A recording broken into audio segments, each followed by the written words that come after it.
Bonjour à tous et bienvenue dans ce nouvel épisode de la Champagne Academy. Aujourd'hui, on va parler des trois vins effervescents les plus connus au monde, le Cava, le Prosecco et le Champagne, et on va voir ce qui les différencie. Mais avant qu'on voit ça ensemble, pensez à vous abonner à la chaîne pour retrouver régulièrement des contenus, des vidéos sur le champagne, sur des tutos, sur des rencontres avec des chefs de cave, des vignerons ou des chefs étoilés. Allez, on voit ensemble ce qui différencie ces trois effervescents juste après le générique.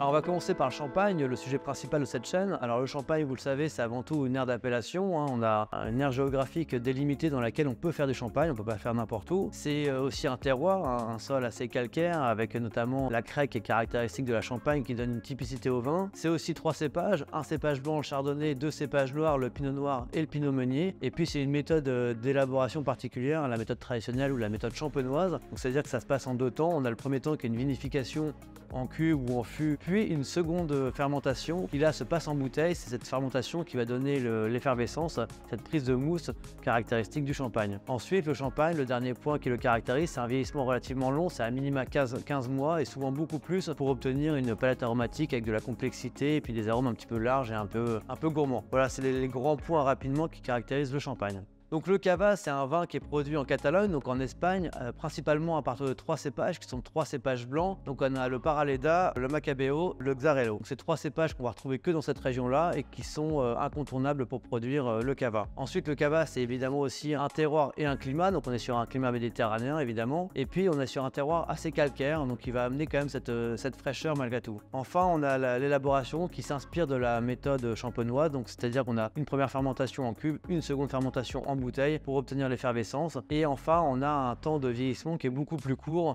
on parle de quelques mois. Donc c'est un vin qui est un peu plus facile, un peu plus rapide à faire que le champagne, qui a des arômes aussi un petit peu différents, on y reviendra ensuite. Alors pour finir on va parler de Prosecco, donc c'est un vin effervescent qui est fait en Italie, en Vénétie, donc au nord-est de l'Italie. Donc là j'ai trouvé deux bouteilles que j'ai trouvées à Reims. Le Cava c'était un peu plus compliqué d'en trouver en Champagne. Vous avez un millésime et puis un non millésimé. Alors ce qui caractérise le Prosecco, c'est déjà son cépage, le Glera, qui est le cépage majoritaire. Il doit y avoir au moins 85% de ce cépage dans l'assemblage réalisé pour faire du Prosecco. Ensuite, l'autre grande différence, c'est le terroir. C'est un terroir calcaire, un peu comme chez nous, sableux, mais aussi morainique, c'est-à-dire qu'il est issu de la fonte d'un glacier. Donc ça, c'est un terroir assez particulier. Et puis, c'est surtout une méthode d'élaboration très particulière. C'est-à-dire que là, pour le coup, la prise de mousse, la seconde fermentation se fait en cuve et non pas en bouteille comme en Champagne ou en Catalogne pour le Cava. Donc c'est la méthode Charma, le nom technique c'est la méthode Charma, qui est une méthode qui permet d'avoir des arômes plus légers et puis qui permet aussi d'un point de vue économique un grand gain de temps puisque la fermentation va durer une dizaine de jours. Ensuite on met le vin en bouteille, on attend 30 à 40 jours et on peut commercialiser le Prosecco, donc c'est extrêmement rapide.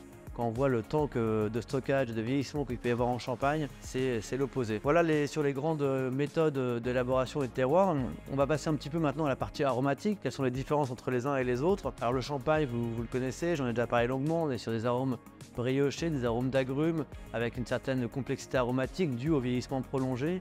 On va être sur des choses un petit peu plus exotiques et un peu plus fruitées sur les deux vins qui sont à côté de moi. Sur le Prosecco, on va être sur quelque chose d'un peu plus frais, un peu plus fruité, un peu plus léger, avec une note de fruits blancs.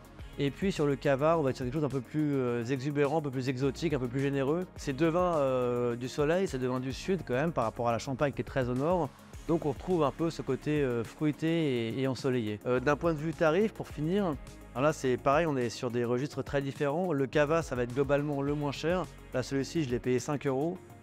Et la gamme de prix des Cava, ça va être entre 3-4 € et 10-15 maximum. Le Prosecco, c'est un petit peu plus cher, mais ça reste dans des gammes de prix plus maîtrisées. Alors là, typiquement, j'ai pris un millésime qui valait une douzaine d'euros. Cette cuvée brute, enfin cette cuvée extra dry, mais sans millésime, vaut 7 € et globalement la fourchette de prix c'est ça, on est à 5-6 jusqu'à 20-25 sur les très belles cuvées de cette appellation. Et puis vous le savez, en Champagne on est sur une gamme de prix un peu différente. Alors d'une part par le travail et le temps de vieillissement qui est sensiblement différent de ce qui peut se faire dans ces régions là, et puis le prestige de l'appellation fait aussi que les tarifs sont pas tout à fait les mêmes. Donc là le Champagne, c'est compliqué de trouver quelque chose à moins de 20 € globalement et ça s'envole vers l'infini et au-delà. Donc la plage tarifaire est un petit peu différente. Voilà, vous en savez un petit peu plus sur ces trois effervescentes. N'hésitez pas à poser des questions dans les commentaires, à échanger, à me donner votre avis aussi. Est-ce que vous préférez l'un ou l'autre? Comment vous les consommez, vous les dégustez? Et puis n'oubliez pas de vous abonner à la chaîne. On se retrouve bientôt pour d'autres tutos. Salut!